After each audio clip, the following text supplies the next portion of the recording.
আসসালামু আলাইকুম everyone, share করছি আমার সাধারণ জীবনযাপনের আরো একটা নতুন দিন। থেকে উঠে আমার প্রথম কাজ হচ্ছে অগোছালো বিছানাটা গোছানো, কারণ বিছানা গোছানো থাকলে কিন্তু মনের মধ্যেও শান্তি লাগে। বিছানা গোছানো হয়ে যাওয়ার পর আমি বিছানাটা ঝাড়ু দিয়ে নিচ্ছিলাম। এই তো আমার রুমের ফাইনাল লুক। রুম গোছানো থাকলে কিন্তু মনের মধ্যে অন্যরকম ভালো লাগে কাজ করে।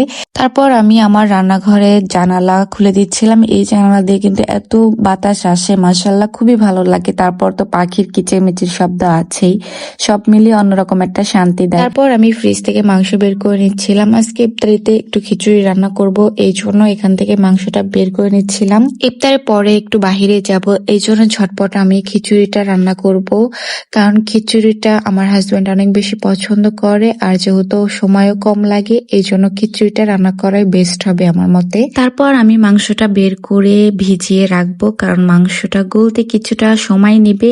এই তো আমি একটা বলে পানি দিয়ে তারপর মাংসটা ভিজিয়ে রাখছি।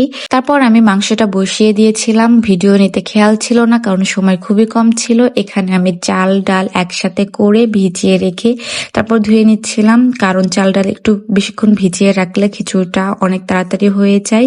মাংসটা আমার প্রায় হয়ে গিয়েছে। এখানে চাল ডাল যে মিক্সড করে রেখেছিলাম সেটা আমি দিয়ে দিচ্ছিলাম। খিচুড়িতে কিন্তু একটু ডাল বেশি হলে খেতে অনেক বেশি মজা লাগে। আমি কিন্তু অনেক বেশি ডাল দিয়েছিলাম এখানে।